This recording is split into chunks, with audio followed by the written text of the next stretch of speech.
Welcome back, Guardians. In today's report, we will continue upon the Hive-Vex Ascendant Realm connection and explain in more detail the various chapters describing their war on High. Truly, to witness such devastating power of Crota and his Hive brood battling against the newly encountered Vex would have been a sight worth every moment. But putting this warlock's interest in the Vex and Hive aside, this report will outline and present an accurate representation of the Hive war against the Vex in the Ascendant Realms.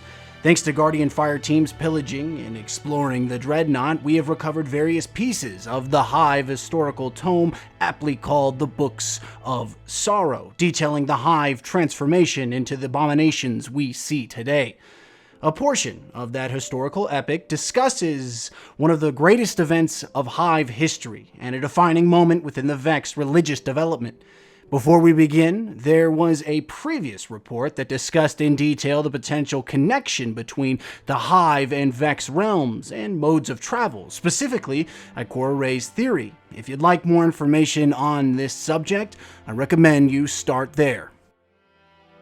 The Books of Sorrow, such a grand saga full of arrogance, Hive arcana, and a certain darkness-guided mysticism. These chapters, especially the ones discussing the Vex intervention against Crota, are of interest to many warlocks and cryptarchs alike. It all began in the chapter cryptically titled Eater of Hope. Crota, son of Oryx, the Hive's exemplar knight-errant, would be pushed by his father into the actions that would lead the Vex into the Hive Ascendant realms. Imagine being brought into this world and your father only offered you contempt. He practically wished for your failure. This is the Hive way. There is no remorse, no respite, no safe harbor for the weak. If you fail, you become worm food. If you succeed, however, you will command armies, sagas will be written about your legacy, and the tides will flow. You may even understand the true knowledge of the deep, as this is also the Hive way. It is said by Oryx to his son Crota, your life will be a battle too. You will have to win your place at the High War. I will give you nothing except this, your first sword, and this name I have prepared for you. I will give you nothing, a father says to a child. Truly the Hive build up their young as mere pawns in a grander game of providing tithes to their worms. It's a brutality humanity is not familiar with. But this is their way, their instinct, if you will, and regardless of how foreign it may be to us, the Hive's billion-year conquest on the cosmos showcases this way of life's validity. Crota's limitless ambition to impress his father and prove he could master the deep set him upon the path of warfare with the Vex. Initially, his goal was to investigate new ways of escaping death in the deep's hidden arcana, but this initiative was born of jealous motivation. Oryx's two twin daughters and sisters to Crota, Ir Halak and Ir Anuk, sought new ways to survive death. In layman's terms, if we can separate our deaths from ourselves and hide them, we will be hard to kill. It was with these words that Oryx knew his twin daughters, one of song and one of cunning, were developing abilities that could eventually surpass his own, and in a moment of what could be considered passion, told his son Crota to watch over his sisters, as their ambition is to be emulated and understood. It is said in the book titled Partition of Death, but while Oryx traveled to observe the deep destroy an ancient fortress world, Crota conspired with his sisters to learn their secrets. I too will experiment with a wound, he said. With his sword, Crota cut open a new wound into a new space.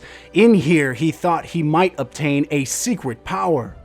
Out of this wound came machines called Vex. They invaded Oryx's throne world. At first, the Vex did not understand how the Ascendant Plane functioned. They did not understand the inherent laws of that new universe they had so blindly stumbled upon. They were puzzled by the universal law of the Hive, this sword logic, the power of the deep, especially when the Hive attacked first under order from Crota. For 100 years of what the Hive considered local time, the Vex and the Hive made war. The Hive followed orders under Crota, Ir-Anuk, and Ir-Halak, while the Vex formulated stratagem under the High Mind, Kira, Blade Transform. This Kira, Vex High Mind of unimaginable power, is responsible for the Vex quasi-religious tendencies we found in the Black Garden, and it was developed during the Vex's time in the Ascendant Realms. It was said that Kira's objective was to exploit the par-casual physics of Oryx's throne to become divine. It was only until after Kira had captured a worm larvae did the Vex begin to understand the nature of the Ascendant Plane. This event began the Vex's first step into the religious dogma they are now known for. Kira found that by having the Vex subunits worship this captured larvae, the Vex could begin to alter the reality of the Ascendant Realm, essentially creating new laws or sub-realms as the Ascendant Hive have. Kira's ultimate objective, however, was more true to the Vex nature of attempting to entangle themselves into the fabric of everything in our universe. Kira attempted multiple times to join the Hive pantheon of gods such as Oryx, Savathun, and Xivu Arath. The final comment that should be made is in regards to this disunity of the Hive pantheon, as it was later revealed that Savathun had tricked Crota into making the wound into Vex space. It is the Hive way to make war and test one another, and the Hive gods are no different from the lowest of worms. It was during this time that Ir, one of the worm gods, called to Oryx. All it stated was a simple but effective demand: set your house in order. Oryx would come to rescue his realm from the Vex incursion by turning Vex against Vex through the power to take, slowly grinding Kira's advance to a halt. But Crota was not free from his father's unbridled wrath, as he was responsible for Oryx's throne world's current position of chaos. "My son," he said, "this is your punishment. Come home glorious or die forgotten." In an instant, a father tossed a son into a wound in time without a second thought or another doubt. Crota would battle through centuries of time in the past, present, and future timelines, becoming a legend to the Hive and an insufferable bane to the Vex.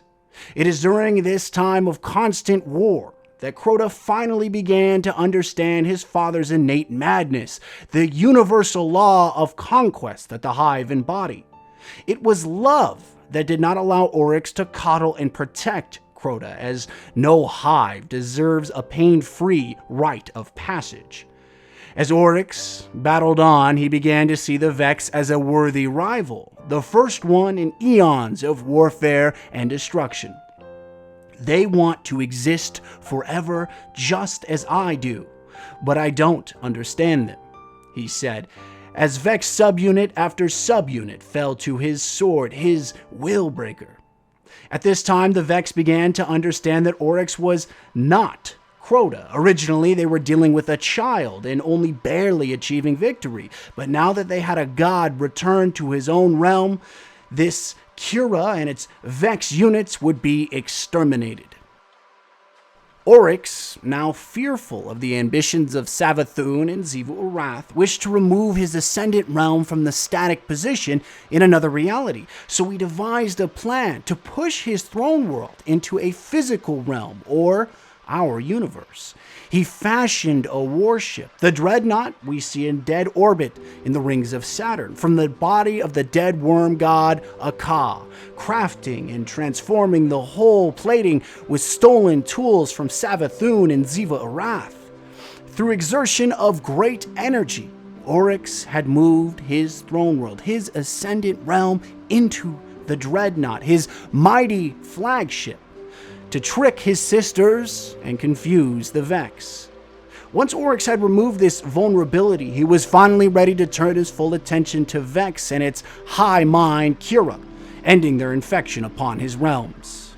In an interesting turn, the next chapter of the Vex Hive War saga spells the defeat and ultimate downfall of Kira. From the beginning, the Vex attempted to copy and reuse the Hive laws of the sword logic to attach themselves to a certain divinity out of their reach. This was Kira's goal, the Vex's goal, to have an answer for every potential endpoint of the universe. But Oryx and the Hive were an enigma, something that could not be simulated through processing power of even one of the greatest Vex minds. But Kira attempted it anyway, attempted to simulate Oryx's divinity in model worlds and fake realms of processing circuitry. Kira formulates and simulates Oryx before he was the taken god, the king of all Hive. It had produced Arash inside the Hydra's processing data. Perhaps this was Kira's attempt to usurp the Hive god, to become Oryx through simulating his past version.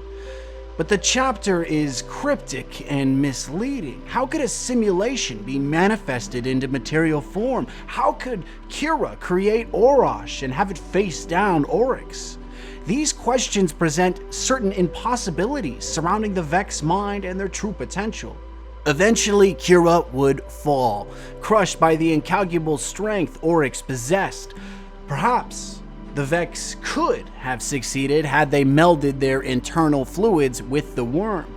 Perhaps they were destined to always succumb.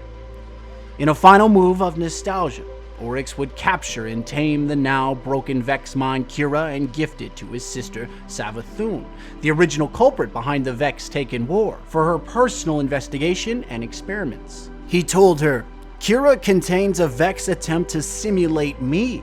It might generate others. You, perhaps, or Xivu Arath. I've left it some of its will, so it can surprise you." The Vex-Hive war is one of interest, intrigue, and betrayal, but also a strict impossibility. How are we, as Guardians, to surpass such quantifiable and terrible power? Whether it be these para-casual realms or massively incalculable simulations. We are only dead beings held together by a force we determine as light, combating an opposite force we call darkness. But we are like blind mice fumbling close to the cliff. We know so little about the universe that surrounds us, how these Vex and Hive realms operate, and our place in them. We are engulfed by these ancient, timeless beings which bend the laws of our reality to suit their nature, as if the will could be forced onto our universe. But somehow, and in some way, we survive, we struggle, we die, and we rise again and again and again. Maybe our defiance is the trait the Vex refuse to estimate. Maybe our wielding of the sword logic is a path the Hive thought impossible. And just maybe our law of the universe is the proper one, the immortal one. Walk tall, Guardians.